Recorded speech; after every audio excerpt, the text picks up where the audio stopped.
RRB, l'invité du matin.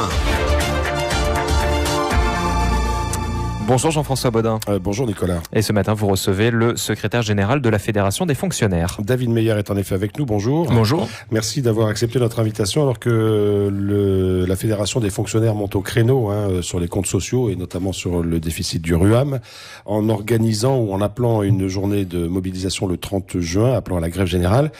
Qu'est-ce qui vous préoccupe le plus aujourd'hui? C'est la situation actuelle ou c'est le fait que rien n'est fait? Les deux. La situation actuelle, aujourd'hui, c'est quoi? C'est que fin août, les finances ne permettront plus d'assurer les salaires.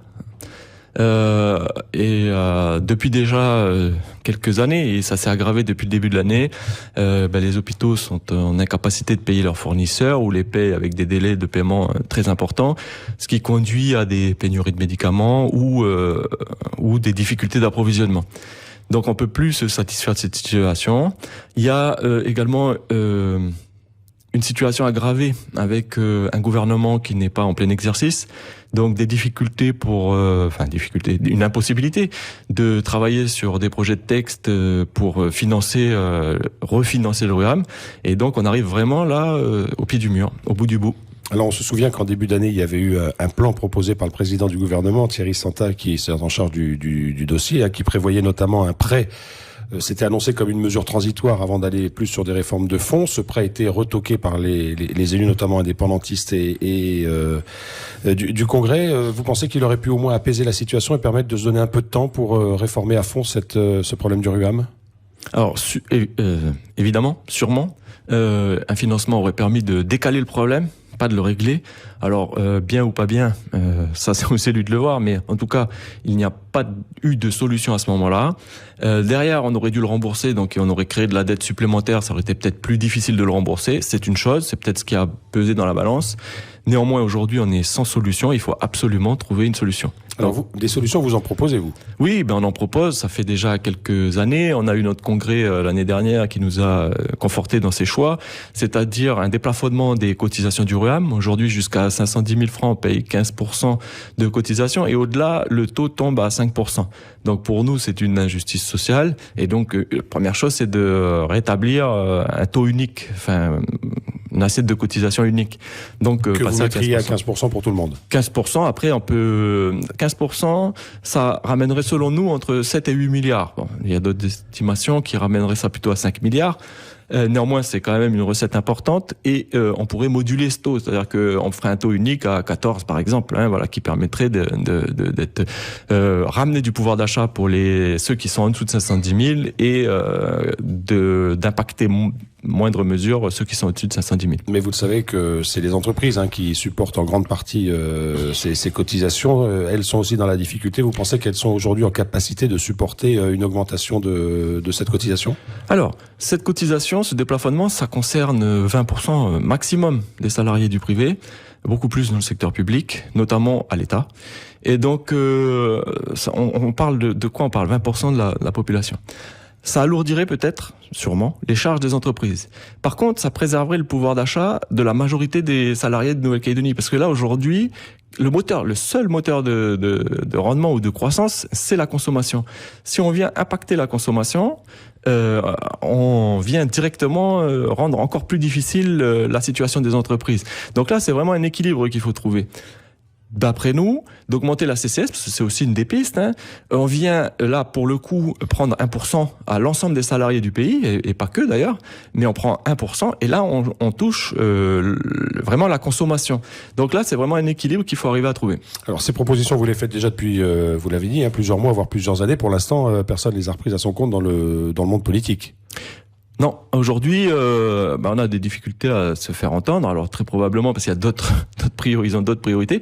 Néanmoins, aujourd'hui, il faut vraiment trouver des solutions de financement pérennes. Parce qu'effectivement, le prêt, c'était pour passer l'année et pouvoir négocier dans des conditions politiques plus sereines.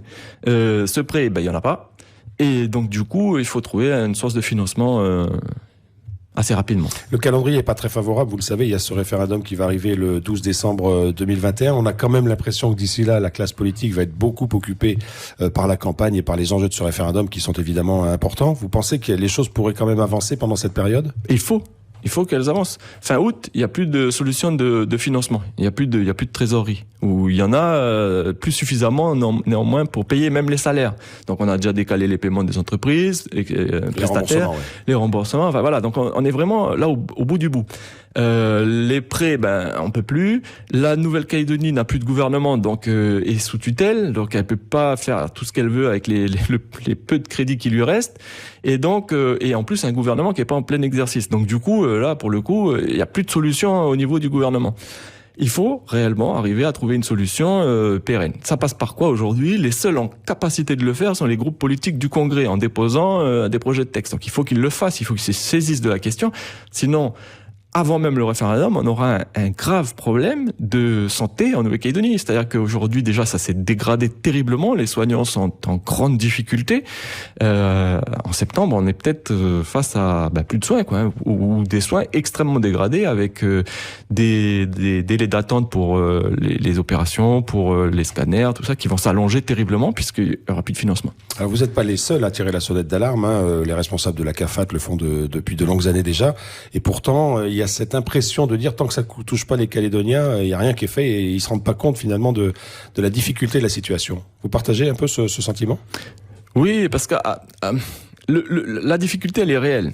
Mais systématiquement, à chaque fois on a rencontré le problème, on a refinancé. On a trouvé des solutions budgétaires, on a fait des emprunts, on a pris aux retraites, on a pris aux prestations familiales et on a continuellement décalé le problème. On a réussi à décaler le problème. Ce qui fait que au niveau de la population, ils entendent le discours depuis 5 ans au moins.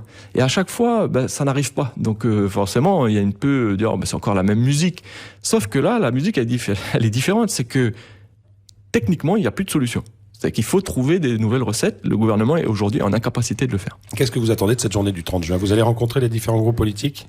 Néanmoins, on le souhaite, puisqu'on a envoyé des courriers dans ce sens-là. On veut vraiment les rencontrer et leur proposer, ou au moins leur rappeler qu'on a des propositions, et puis vraiment qu'ils se saisissent du problème. Parce qu'encore une fois, pour nous, août, c'est la fin des possibilités, quoi. Alors vous le savez, le temps de déposer un texte, de toute façon aucun texte ne peut être étudié en séance publique avant que le président du Congrès soit réélu. Aujourd'hui il n'y a pas de date pour ça risque d'être dans le courant du mois de juillet, mais tout ça fait qu'on risque d'arriver très vite à la fin août sans solution. Si les textes sont déjà préparés au sein des groupes politiques, s'ils sont déjà discutés, après si l'étape du vote est je l'espère, une formalité, puisqu'il faut vraiment qu'ils se mettent d'accord pour trouver des ressources, à ce moment-là, ça peut aller assez vite. Mais il faut vraiment aujourd'hui, il faut vraiment trouver une solution. Alors, en plus de cette mobilisation devant le Congrès le 30 juin, vous appelez une grève générale dans le privé et dans le public. C'est un bon moment de faire une grève alors qu'on sait que l'économie est pas très florissante? Il n'y a jamais de bon moment pour faire une grève. La grève, c'est vraiment, comme vous l'avez dit, les responsables de la CAFAT se sont exprimés en partenariat d'ailleurs avec la présidente du CHT. Enfin, il y a eu plusieurs expressions publiques en alertant sur la situation. Visiblement, ça n'a pas été le bon mode d'expression. Donc, il faut trouver de nouvelles recettes. Et nous, organisation syndicale, on sait faire une chose, c'est la grève.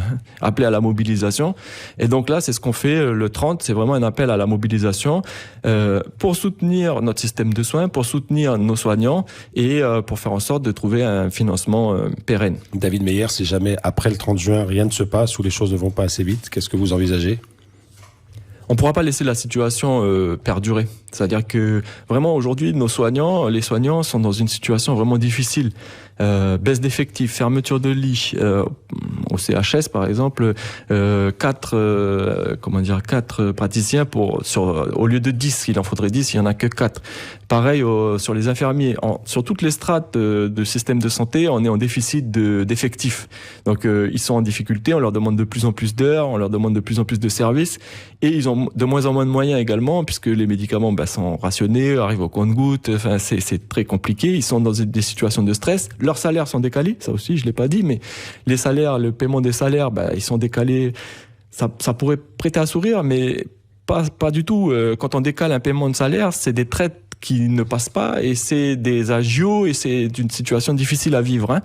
Donc tout ça fait que nos soignants sont au bord du burn-out ou sont soumis à une très grande pression. Donc on les laissera pas seuls, on va les accompagner. Et si on ne devait pas être entendu le 30, on rappellera des mobilisations ponctuelle ou générale et sur la durée, on ne pourra pas laisser la situation perdurer. Merci beaucoup David Meyer d'avoir été avec nous ce matin. Merci à vous.